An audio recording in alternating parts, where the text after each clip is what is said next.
মুআজ্জাজ মুকাররম সম্মানিত মুসল্লিয়ানে কেরাম ও দিগর মুরব্বিয়ানে আইজম, মহান আল্লাহ তাআলার দরবারে অসংখ্য অগণিত শুকরিয়া জ্ঞাপন করেছি, যিনি আমাদেরকে অত্যন্ত মুবারক মজলিসে আসার বসার কিছু কথা বলার শোনার মতন তৌফিক দান করেছেন, সুস্থতার নেয়ামত দান করেছেন, সময় সুযোগ করে দিয়েছেন। এই জন্য সকলে বলি আলহামদুলিল্লাহ। সম্মানিত উপস্থিতি, আজকে আমরা সুন্দর একটি হাদিস নিয়ে আলোচনা করব। এই হাদিসের ভিতরে হযরত আবু হুরায়রা রাদিয়াল্লাহু তাআলা আনহু হাদিস বর্ণনা করেছেন। আল্লাহর হাবিব সাল্লাল্লাহু আলাইহি ওয়াসাল্লাম বলেছেন, আবু হুরায়রা রাদিয়াল্লাহু তাআলা আনহু বর্ণনা করেন, আন আবি হুরায়রা রাদিয়াল্লাহু তাআলা আনহু আন্নাহু ক্বালা রাসূলুল্লাহ সাল্লাল্লাহু আলাইহি ওয়াসাল্লাম আস-সাবউল মুবিকাত ইজতানিবু আনিস সাবউল মুবিকাত। হযরত আবু হুরায়রা রাদিয়াল্লাহু তাআলা আনহু বলেন, আল্লাহর হাবিব সাল্লাল্লাহু আলাইহি ওয়াসাল্লাম আবু হুরায়রা সহ সমস্ত সাহাবাদেরকে নির্দিষ্ট করে বিশেষভাবে ওসিয়তের মতন আল্লাহ পাক রব্বুল আলামিনের হাবিব ওসিয়ত করতে গিয়ে বললেন যে, আবু হুরায়রা তুমি শোনো এবং মুখস্থ করো এবং আনেওয়ালা উম্মতের কাছে পৌঁছাও। 7টি জিনিস আছে ধ্বংসকারী, মানে 7টি জিনিস এমন আছে যে 7টি জিনিস মানুষকে ধ্বংস করে দেয়। তোমরা এই 7টি জিনিস থেকে তোমরা বেঁচে থাকো। ধ্বংসকারী 7টি জিনিস থেকে তোমরা বেঁচে থাকো।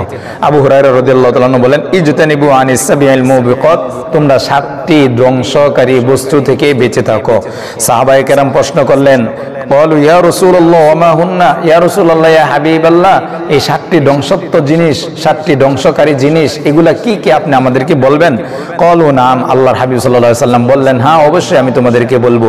7টি ধ্বংসকারী জিনিসের ভিতরে 1 নম্বর আশ-শিরকু বিল্লাহ, আল্লাহর সাথে শরীক করা, আল্লাহর সাথে শিরিক করা।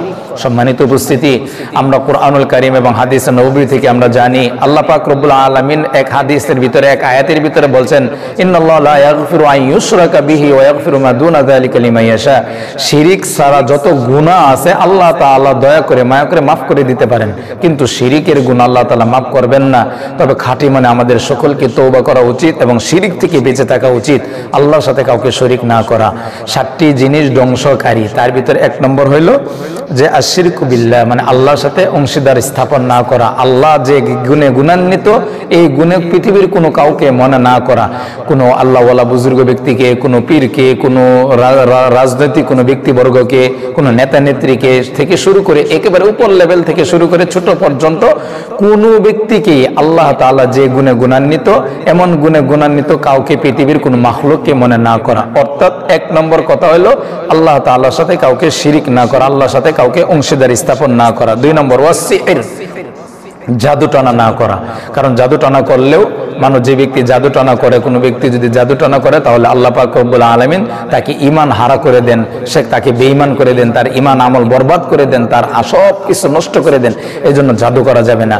কারণ জাদু এটা একমাত্র কোরআনে কারিমে আল্লাহ তাআলা বলছেন সূরা বাকারাতে, ওয়া মা কাফারা সুলাইমান ওয়ালাকিন্না শায়াতিনা কাফারু ইউআল্লিমুনা আন-নাসা সিহরা। জাদু একমাত্র ভালো মানুষ, মুসলমান কোনোদিন জাদুটনা করতে পারে না। একমাত্র যারা কুফর, যারা কাফের, যারা বেঈমান, যারা মুশরিক, যারা অমুসলিম, যারা অপদার্থ, নালায়েক, অনুপযুক্ত, তারাই একমাত্র জাদুটনা করতে পারে। সম্মানিত উপস্থিতি, আল্লাহ রাসূল সাল্লাল্লাহু আলাইহি ওয়াসাল্লাম বললেন 7টি যে ধ্বংসকারী জিনিস থেকে বেঁচে থাকো। তার মধ্যে 1 নম্বর হলো আল্লাহর সাথে শিরিক করা থেকে বেঁচে থাকো। 2 নম্বর জাদু করা থেকে বেঁচে থাকো। 3 নম্বর ওয়াকাতুলুন নাফসুল্লাতী হারামাল্লাহু ইল্লা বিল হক, অন্যায়ভাবে কাউকে হত্যা করা থেকে বেঁচে থাকো। কারণ অন্যায়ভাবে শরীয়তসম্মত উজর ছাড়া, শরীয়তসম্মত কারণ ছাড়া কাউকে হত্যা করলে কিয়ামতের ময়দানে এই পাপ যারা হত্যা করবে, যারা এর সাথে শামিল থাকবে, তারা প্রত্যেকের উপর এই আযাব গজব নাজিল হবে এবং তাদেরকে আল্লাহ তাআলা ধ্বংস করে দিবেন। তাদেরকে জান্নাত থেকে বের করে জাহান্নামে দান করবেন, জাহান্নাম দিয়ে দিবেন। আল্লাহ তাআলা তার প্রতি অসন্তুষ্ট হবেন। এই জন্য 3 নম্বর হলো ওয়াকাতুলুন নাফসাল্লাতী হারামাল্লাহু ইল্লা বিল হক, অন্যায়ভাবে কাউকে হত্যা না করা। 4 নম্বর ওয়াকালুর রিবা, সুদ ঘুষ না খাওয়া।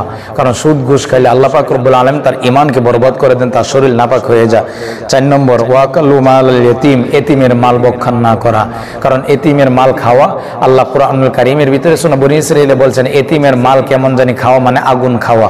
এজন্য এতিমের মাল খাওয়া যাবে না। 5 নম্বর ওয়াতাওয়াল্লা ইয়াউমাজ যাহফ, যুদ্ধের ময়দান থেকে উযর ছাড়া, শরীয়তসম্মত কারণ ছাড়া যুদ্ধের ময়দান থেকে পলায়ন না করা। 7 নম্বর ওয়াকাযাফাল মুহসিনাতিল মুমিনাতিল গাফিলাত, সতী সাধবী কোনো নারীকে, কোনো মহিলাকে জিনার তুহমত না দেওয়া। সম্মানিত উপস্থিতি, নবীজি সাল্লাল্লাহু আলাইহি ওয়াসাল্লাম আজ থেকে 1500 বছর আগে আরবের মাটিতে, মক্কার মাটিতে সাহাবাদেরকে বললেন, ইজতানিবু আনিস সাবিল মুবিকাত, 7টি ধ্বংসাত্মক জিনিস থেকে তোমরা বেঁচে থাকো। 1, আল্লাহর সাথে শিরিক না করা। 2, জাদু না করা। 3, অন্যায়ভাবে কাউকে হত্যা না করা। 4 নম্বর, সুদ না খাওয়া। 5 নম্বর, এতিমের মাল না খাওয়া। 6 নম্বর, যুদ্ধের ময়দান থেকে পলায়ন না করা। 7 নম্বর, সতী সাধবী, অর্থাৎ সত্যিকার অর্থে যারা জিনা করে না, খারাপ কাজ করে না, সতী সাধবী কোনো মহিলাকে, কোনো নারীকে তুহমত, কোনো ধরনের খারাপ বাজে ধরনের কোনো মন্তব্য, আন্তাজে কোনো মন্তব্য না দেওয়া। এই 7টা জিনিস যদি কোনো ব্যক্তি করে তাহলে কেমন জানি সে ধ্বংসের মধ্যে পড়ে যাবে। এই জন্য সম্মানিত উপস্থিতি, আবু হুরায়রা রাদিয়াল্লাহু তাআলা বলেন, আল্লাহর রাসূল সাল্লাল্লাহু আলাইহি ওয়াসাল্লাম কেমন জানি আমাদেরকে ওসিয়ত করলেন যে তোমরা এই 7টি মারাত্মক ধরনের ধ্বংসাত্মক জিনিস থেকে তোমরা বেঁচে থাকো। সম্মানিত উপস্থিতি, আমরা আজকে আলোচনা করলাম এই হাদিস থেকে। আল্লাহ পাক রব্বুল আলামিন বুখারী মুসলিম শরীফের হাদিস, আল্লাহ রাসূল সাল্লাল্লাহু আলাইহি ওয়াসাল্লাম যে 7টি জিনিস ধ্বংসাত্মকারী থেকে বেঁচে থাকার জন্য বলছেন, আমরা যা শুনলাম, আমরা যা বললাম, আল্লাহ যেন আমাদের সকলকে এই 7টি মারাত্মক ধরনের ধ্বংসাত্মকারী জিনিস থেকে আল্লাহ আমাদের সকলকে হেফাজত করেন। সকলেই বলেন